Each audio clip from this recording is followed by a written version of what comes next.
Hello, everybody. It's Dr. Virginia, and we are live.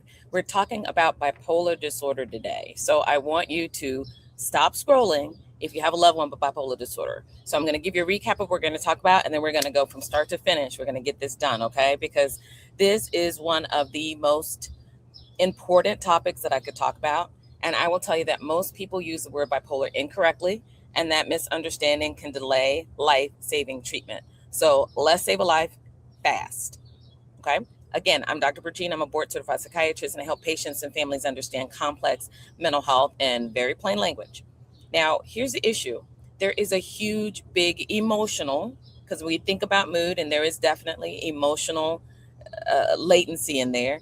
And there's a huge emotional misconception. People think bipolar emotional instability. They automatically think this person is just shuffling from two poles. Well, let me educate you a little bit. Bipolar disorder actually does go from the two poles. That's why it's called bipolar as opposed to unipolar depression. The person does vacillate between the pole of mania or hypomania and then down here, the other pole of depression. Think North Pole and South Pole. However, they don't just bounce back and forth very rapidly. If they do, that's one very specific condition. If it is true bipolar disorder, that is one very specific condition, and that's basically called a person that has a version of one of the seven forms of bipolar disorder, where it's basically like they're hypermanic and they really are vacillating between the two poles. But that is rare. And let me just tell you, bipolar disorder, we're talking less than 5% of the US population, okay? Unipolar depression, so much more popular. That's why most people, even if they're later diagnosed with bipolar disorder, they're usually diagnosed with unipolar depression first. And then they'll have a manic episode later. And then it's like, ooh, or they'll be on a medicine and they'll flip them into a manic episode. Rare, but it happens. But usually a person has unipolar depression, not bipolar depression. They're not going between the two poles. The misnomer is that people think, oh, well, you're just manic all the time and you're up and down all the time. That's bipolar disorder. That might be a personality disorder. That might be a part of that person's personality. I want you to think about Winnie the Pooh. Most of the characters in Winnie the Pooh, as I was later told by my daughter, were actually characterized as having a variety of mental health conditions. And bipolar disorder was supposedly Eeyore, which again, that was just more his personality. That wasn't really a disorder so much as he was just a highly energetic, hyper little dude. Whereas Eeyore, I said Tigger, right? Tigger, hyperactive. Um, maybe mania.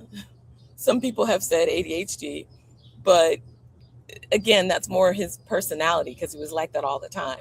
Whereas Eeyore was always sad and down. That's more of a dysthymia or a depressive disorder, if it's a disorder, or again, that's just his personality. So we don't want to demonize the person's like just basic personality and who they are just in general. They're not, there's there's no major thing that separates them from their daily life and an episode. You got to remember bipolar disorder, it's basically episodes, okay? Episodes, it's episodic. That's what makes it a disorder from regular everyday life, okay? I hope that makes sense to everybody and we're not having any concerns about that. I do see my IG is kind of glitching a little bit. So I'm out here in the greenhouse area because we're getting ready to go for a trip and I wanted to make sure that everything was aligned the way that's supposed to be. So now I'm going to maneuver back over this way and maybe that'll help us with our little situation because I can see that there's a little bit of a glitch, at least from what I can tell going on from IG. Maybe you guys are doing great. I don't know. I can't tell. But I just wanted to make sure that you understand this because this is huge, okay? This is huge. And lots of people don't get it. Bipolar disorder is an episodic illness. It's not just personality. It's not just the flavor of the day. Mania is the high highs. Hypomania is a little bit less than that, right? And then the depression phase, you got to remember what goes up must come down. So if it is a true mania, the person may feel sad and down for a period of time. I'm sorry, they may feel really up and have up mood, but there's also other things that go along with it. But the time frame is what I want to pinpoint here, and then we'll go through some of the criteria here. But the time frame is the major issue. If you have a day of mania, you will usually see a week or two of depression. If you have a week of mania, you're going to see weeks to months of depression. If it's not interrupted by medicine, that's what you are going to see. Okay, so I really need you to understand that this is a big deal. It's not just, oh, I feel kind of bad in the morning, and then, there's cyclothymia, which again, the person is constantly up and down. But again, it's an episode. This isn't their life. They're fine 300 days out of the year, and then all of a sudden something happens and you see this cyclothymia that'll happen within a couple of days, within a couple of weeks. And then with treatment, or if the natural course of the illness just ran its course, if you didn't have treatment or the person refused treatment, they're going to go back to their natural state of things, right? It may be a little less functional than where they were before the episode, but they're going to go back to where they were before. So I'm going to, like I said, out here in the greenhouse area, which I love being. And I want to make sure that you guys can see me just fine, because I'm going to take a step back and make sure that you understand everything that I'm saying. And hopefully folks, you over on Instagram can see me well, because I can't see it. It looks like it's going live, but I'm not 100% sure. So I'm going to press the go live button just in case, but we'll see what happens, because it looks like it's just blank to me. I can't see that you guys can see anything. So symptoms of bipolar disorder, because I want to make sure that you really got this. A person, first of all, they're having these symptoms pretty much all at the same time. There's a questionnaire called the Mood Disorders Questionnaire that asks all these questions. And some people are like, well, yeah, I have this. But if you don't have it all at the same time, that's not mood disorder. That's not a mania or hypomania. It has to be all at the same time, the same episode. And in an episode, we're talking about several days to several weeks. So a person might talk a whole lot, but it's just during this time period. But they're doing a lot of other things that they're more productive. They've got more ideas. They feel invincible or hypersexual. They've got these grand ideas that don't really match reality all the time, or it's a variation of reality that's not quite real. They're overspending. There's risky sexual behavior. They are entering into businesses and wanting to do things spur of the moment, impulsively. And again, this is not their natural tendency.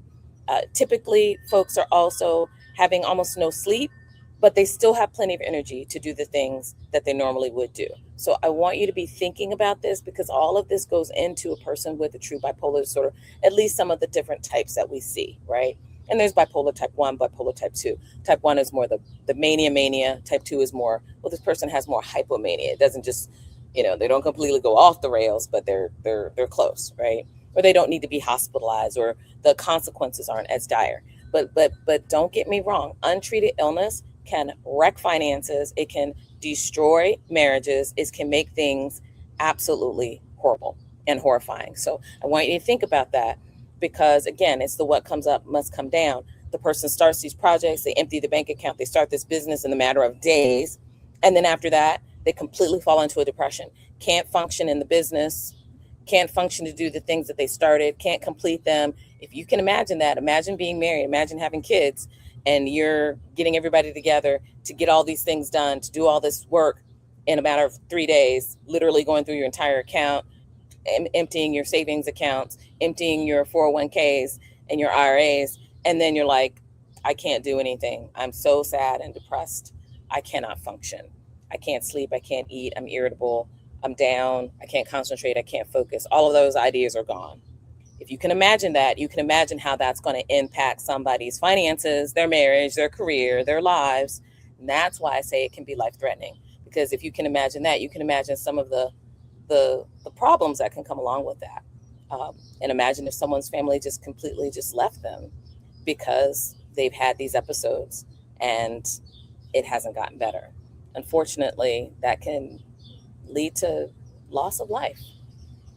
So recognizing, understanding, and intervening with a person, that can be literally life-saving. So I hope this has been helpful for you. If you have any questions, or if you know someone who has what seems like bipolar disorder, or a variation of bipolar disorder, or they've been called bipolar or bipolar, and you think maybe this isn't what, I do not think that word means what you think it means.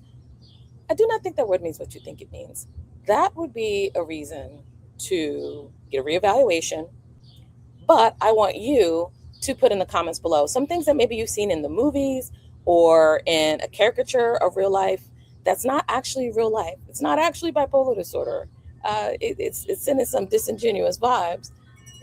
I want you to comment in the comments below and let me know what you think about that, because I would really like to know. Okay, well, this is Dr. Regina, and I am checking out. Take care. Have a blessed day on purpose.